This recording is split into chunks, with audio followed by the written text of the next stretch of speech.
let's take a look at this. The ATEM. Is my finger? No, it's not even shot. ATEM camera control panel. This panel allows you to control 4 Blackmagic cameras simultaneously from one convenient panel, and it is big. So, I'm going to take a brief look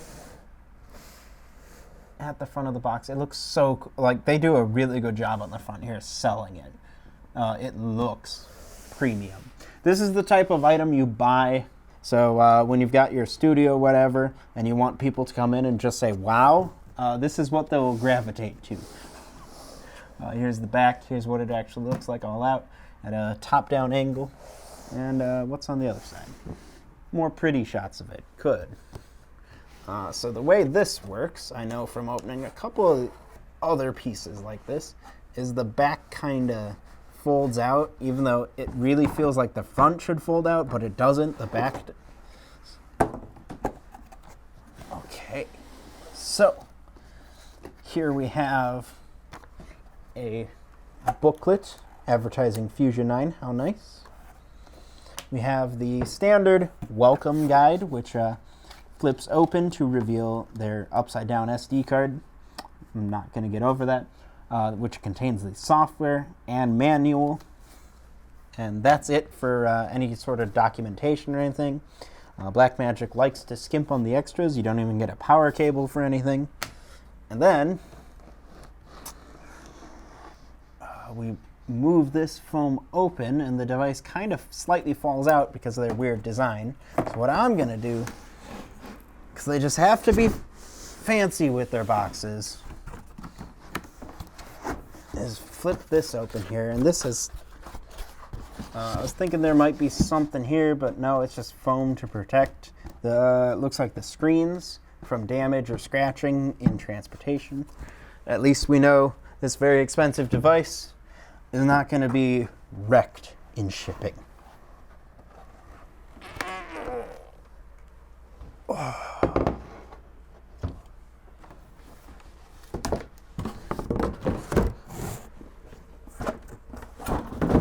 I think unboxing Blackmagic products is the world's most expensive exercise routine.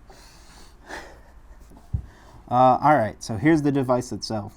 And first things first, I don't know if this would be the right word, but symmetry of it looks gorgeous. Like, just aesthetically, this is one of the nicest products that Blackmagic makes. It looks very clean, and like everything has the right spot. So we're going to start kind of at the top, I think, and move down. All 4 of these are exactly identical, so we don't have to go through all of them. We have our, ooh, that's really interesting. So it's kind of a cross between a T-bar and like 5 different other types of control. You have the up and down, which feels very analog and nice. You have a button to press down, and you also have a wheel to spin. Very cool. You have a bunch of honestly not great mushy buttons down there, as well as some very tiny things to spin. Some knobs over here. These very much remind me of old analog mixers. Very similar. More mushy buttons with some displays. You get some numbers, you get stuff like that. More squishy buttons. And then you have your knobs at the top here. These feel very nice. I have to say, I could do this all day. And then at the top here, we have 4 more squishy buttons. And then repeat 3 more times. I have to be careful with this one. Flipping it upside down just so I don't mess with the sticks on the other side. The bottom, very clean. Brushed aluminum by the feels of it. Don't quote me on that. Feels nice. It does look like it uses some sort of security screw. That's interesting. And then, let me take a quick peek. You have your USB-C and your power. You got some options for power there. That's pretty cool. That's the device itself. It's actually a pretty simplistic device for what it is, which is good. It's very well designed in its elegance, I'd say. Got to use those marketing words. Well, now that we have unboxed it, let's talk about it.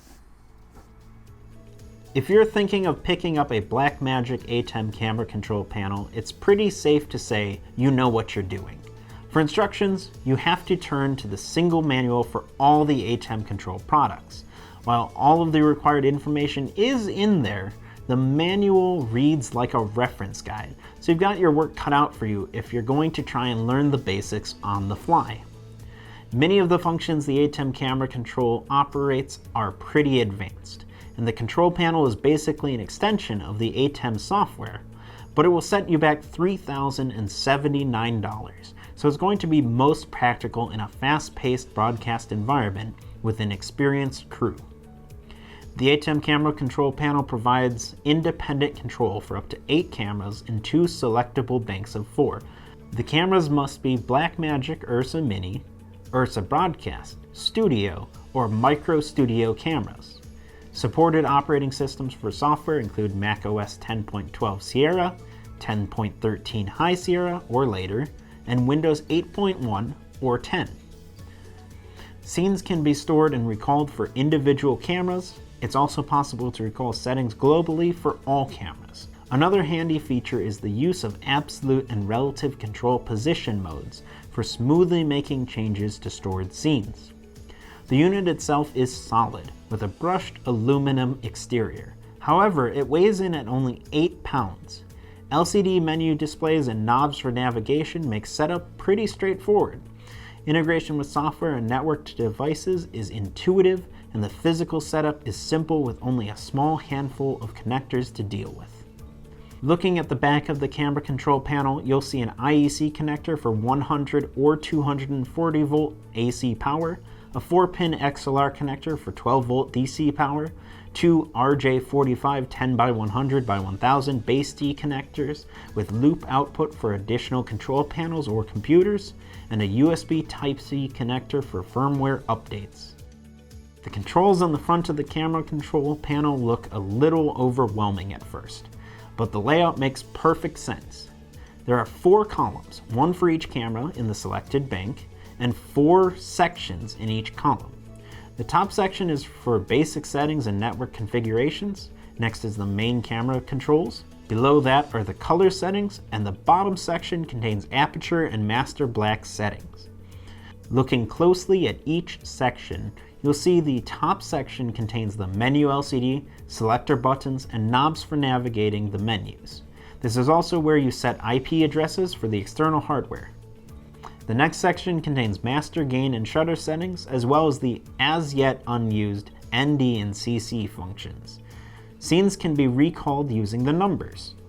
The next section is for setting up white and black with the DEXT and EXT indicators currently being unused. Finally, you have the section containing camera, iris, and master black displays. The joystick controls the iris with the sensitivity and coarse controls, allowing you to set the upper and lower iris limits. Master black is set using the ring wheel on the joystick.